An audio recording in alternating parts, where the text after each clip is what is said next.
আমি আরিয়ান। আমি উদ্ভাবক হতে চাই।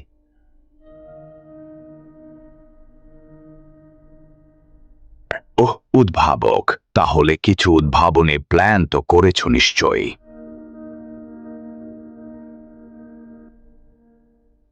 স্যার, আমি এমন কিছু বানাতে চাই যেন গ্রামে ইন্টারনেট না থাকলেও সবাই গুগল চালাতে পারে।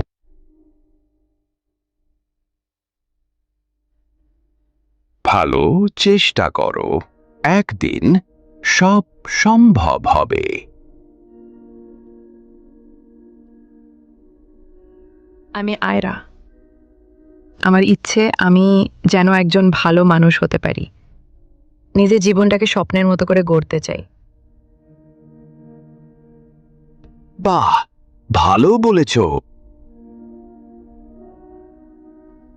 ওই যে পেছনে, এবার তুমি বলো।